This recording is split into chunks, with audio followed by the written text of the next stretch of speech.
Elise, my beloved sister, I feel on cloud nine right now, and I can't wait to share this great news with you. Oh, what is it, brother?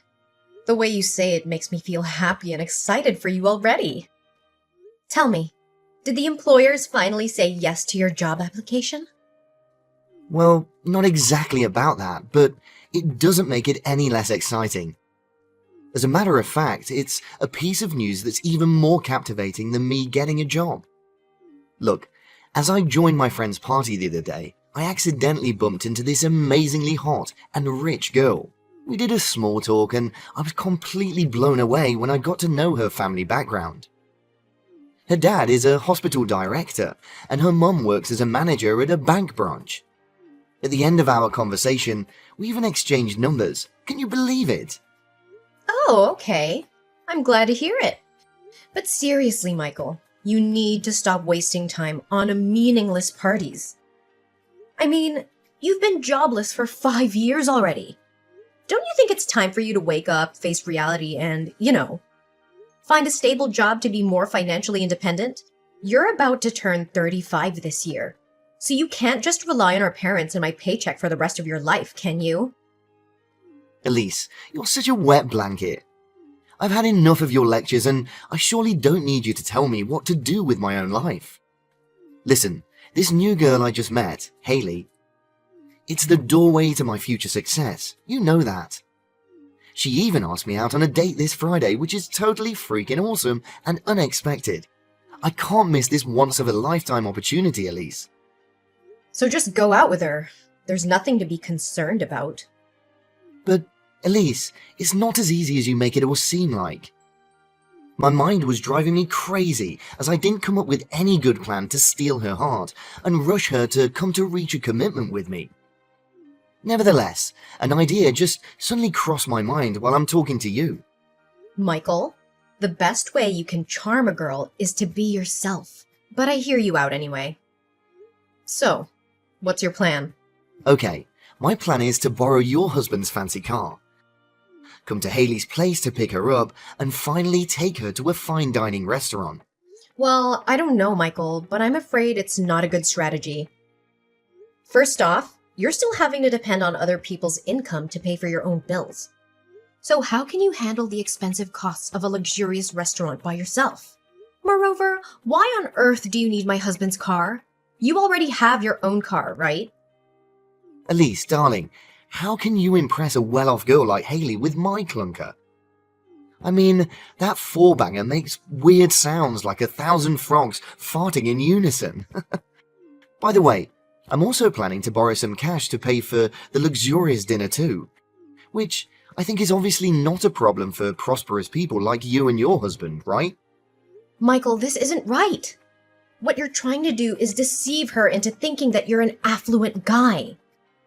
How is that going to help you win Hayley's love? I know. It's just to give me a head start. Think about it in a rational way, Elise. If Hayley ever found out that I'm nothing but a ragtag and bobtail person, would she give me any chance to make my way into her heart? I bet not. Not in a million years. Well, I haven't met her yet, so it's difficult to tell. See, you're not so sure about it yourself.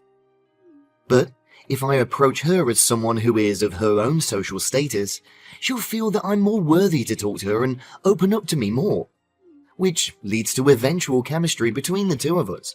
By then, I would confidently and conveniently show her my true self, and she'll still love me regardless.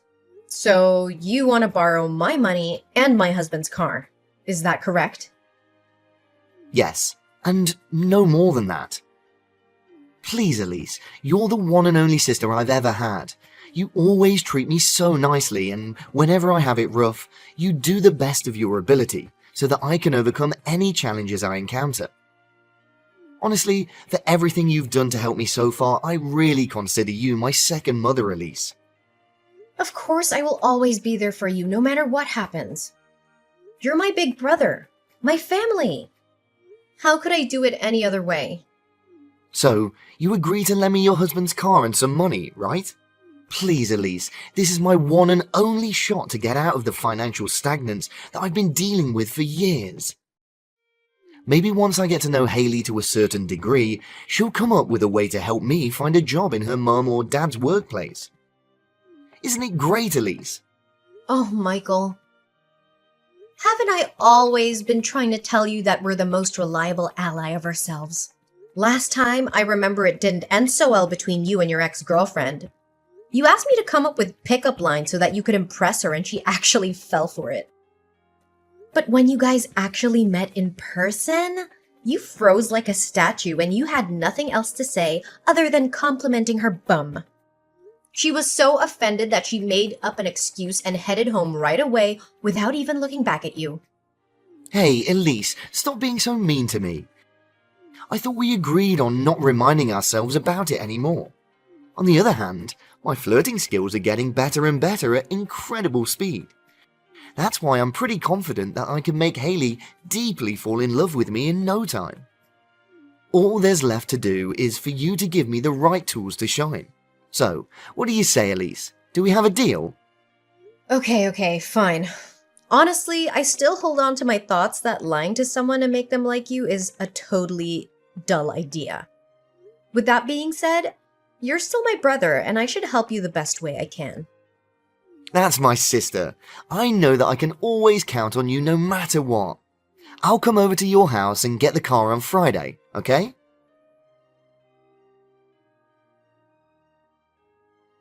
Hey, Michael, what happened to my husband's car? I can't even recognize it anymore. It's a complete mess now. What do you mean? The car still looks fine. Well, I hit a lamppost and the car took some minor scratches, but nothing more serious than that. What? You call these minor scratches? The front windshield is completely broken in pieces. The front bumper is totally crushed, and the rear view mirror is nowhere to be found. What is this all about, Michael? Easy, Elise. Don't raise your voice to your own brother like that. I mean, maybe I exceeded the speed limit a little and got the car to endure some damages. But it was just because I was over the moon when Haley agreed to go on another date. She even praised how good-looking and well-dressed I was. Another thing I can say with confidence that my flirting techniques definitely knocked her off her feet. Oh, I'm so glad that the $5,000 suit you borrowed from my husband actually fit you well. Now back to our main topic. What are you gonna do to compensate for my husband's car? Compensate? What are you talking about, Elise? We're family, right? Don't say to me that you're hard-hearted enough to make your own brother pay for the damaged car, aren't you? Michael, you insisted on borrowing my husband's car, and it's your duty to return it to my husband in one piece. You can't just rely on the fact that we're family members to conveniently shake off your responsibility. I know, Elise, I know. But I just couldn't imagine that a Porsche Cayman would be so difficult to control. Fortunately, the little accident happened after I drove Haley home, or else I would be in deep trouble. Yeah, good for you. Again, what course of action are you gonna take to help my husband fix his car? Did you know that my husband spent nearly $150,000 for that car? Geez, relax, Elise. Your husband's nickels and dimes are nothing compared to what I'm going to gain from Haley's family. In fact, I'll be able to pay you guys back for your stupid car soon enough. So please stop nagging at me, okay? You're incredibly ungrateful, Michael. After finally getting your hands on what you want, you decided to turn your back on me and Asher, right? Oh, come on, Elise. Don't always exaggerate everything like that. I was just so pissed off to hear you complain non-stop about Asher's car. I'm sorry, okay? By the way, I heard Mum said that your whole family's going on a vacation next week, right? Yeah. We will be traveling to Italy next week because my husband was granted some days off. How long are you going to stay there? Well, no more than 5 days. But why all of a sudden are you interested in my family's vacation? Well, I was just wondering if you need anyone to look after your house. I mean, it's a grand villa with a lot of expensive furniture. It would be careless if you just leave the house unattended while you're away, right? Did you know that my neighbor's house was broken into yesterday? The thief stole all of their precious jewels. According to the police, the estimated loss could cover up to over $85,000. Really? I haven't heard about it, but we didn't intend to leave the house unoccupied. I look up on the internet and hire a house sitter. What? A house sitter? Are you seriously gonna let strangers come into your house? That doesn't make any sense. So, what do you suggest, Michael? Well, as your older brother, I want to help you save some time and money finding a house sitter by taking care of the house on your behalf. Do you really mean it, Michael? Of course I do. I always have to take responsibility for what I did to Ash's car. You can consider this as an act of compensation. You're welcome. No need to thank me. Michael, where are you? Michael! Answer me now! Oh, hey Elise. Have you already come back from your trip? Tell me, did you have a great time? I bet you did. I mean, if spending your husband's big money without having to lift a finger isn't the easiest thing in the world, then I don't have a clue what is. You know what? I am not amused by your mocking tone at all. How dare you ask me such a question? Yes, I was having the best time of my life until I got home and saw this disaster in my house. What have you done to our house, Michael? Well, I wouldn't say it's a disaster. I mean, the doormat was covered in some mud, the curtain rod did break and cause the curtains to fall out of the wall. Some of the paintings have holes on it. What else? Oh, maybe some antiques are a little misplaced. Oops, I also forgot to take the wall clock out of the bathtub. So, you can help me take care of that. But overall, your house is still in good condition, just as before you left. Michael, you can't imagine how furious I am right now. What on earth did you actually do to turn our dream house into this waste yard? First, my husband's car. Now, our house? You're becoming impossible to put up with, Michael. Geez, calm down for a split second, will you? Honestly, you should be thanking me for taking care of everything in your house without demanding a single penny. You would have to pay at least $500 for other people to come and watch over your place. Oh, should I bow down to express my gratitude? Yeah, you bet. I even made your house the most popular party spot in the neighborhood. It's a shame your family wasn't here to tune in with the excitement of the night. Man, it was wild, Elise. But the most important of it all is that I got Haley to come over, and we had a lot of fun. You did what? You threw a house party at my place without even asking for my permission firsthand? You know what? I cannot tolerate your lies and your awful behaviors any longer. This has to stop, and you have to be stopped. What are you saying, Elise? I'm so close to getting my hands on Haley's enormous family fortune. You can't just abandon me halfway like this. You know what? I even proposed to her during the party, and she said yes. That's kinda insane when you think about it. Oh, good for you. But are you aware of the fact that none of the things you said to her were true?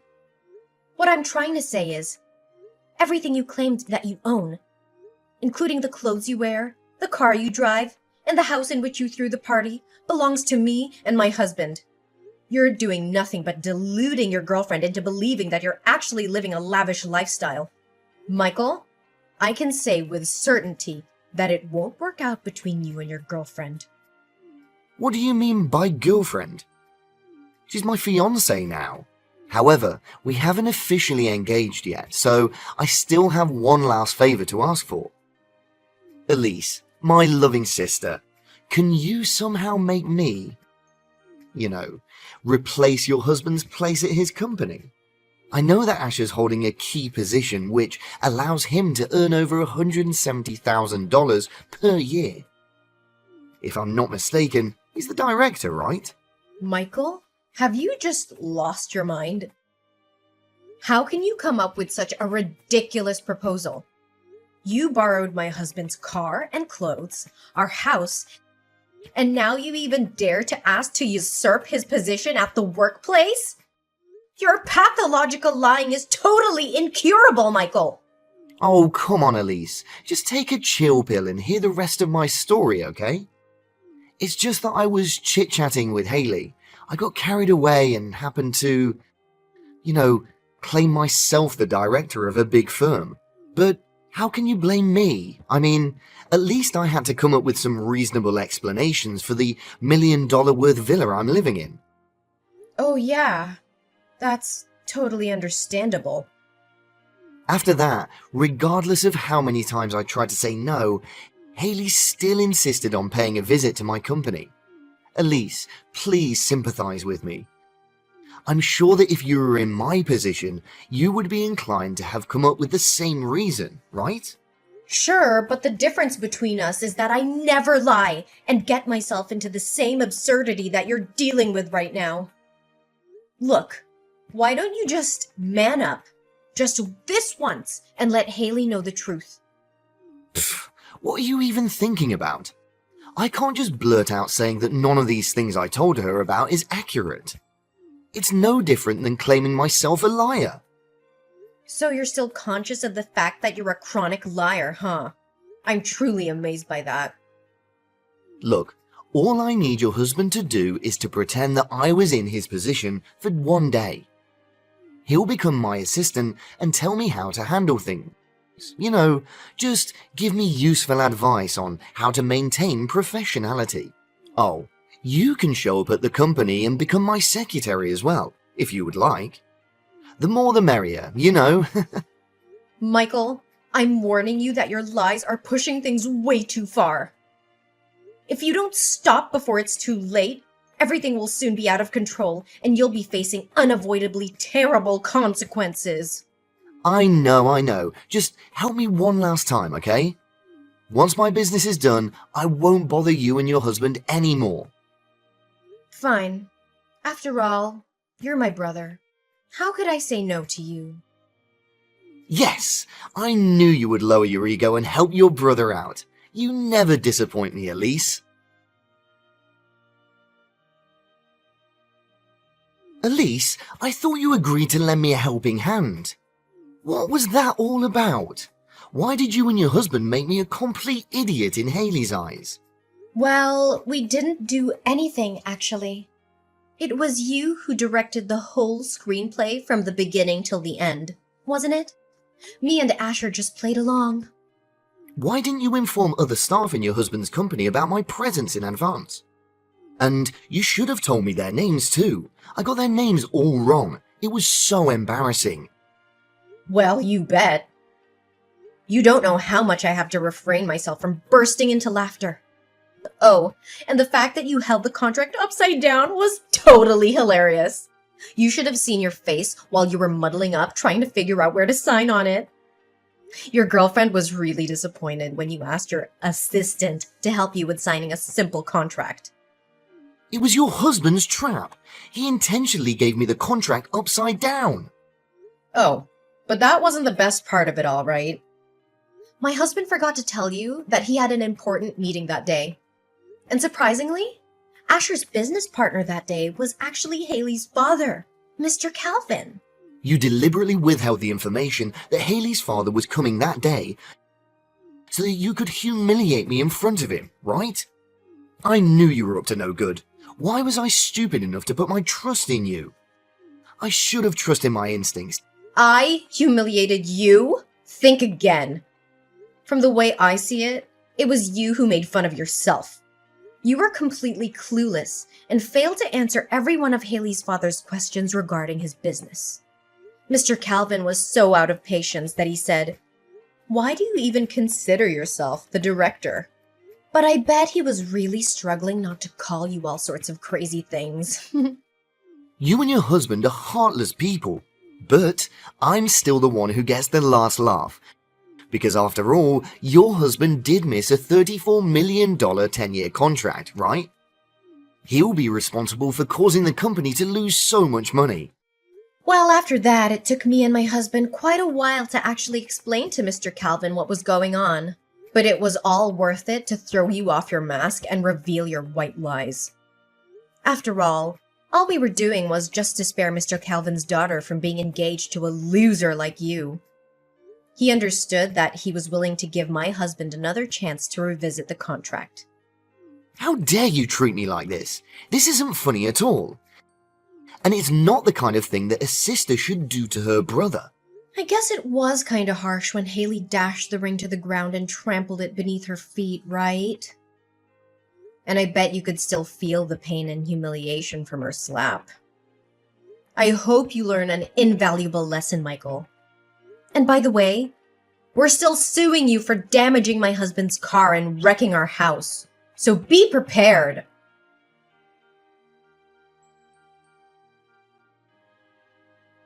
My brother's lies were finally exposed, and he was forced to take responsibility for his actions. However, he should consider himself lucky that we only demanded $100,000 in compensation, which was a small price to pay for the damage he caused to our car and our home. When our parents learned of Michael's wrongdoing to me, they were furious. They immediately cut him off financially and kicked him out of the house. Michael was forced to rent a small house nearby, and he still struggled to build a career on his own. We already knew from the beginning that a jobless man like Michael would never be able to pay us back such a large sum of money, so we eventually withdrew our complaint. We can only hope that he has learned his lesson and will realize that even seemingly harmless lies can have serious consequences.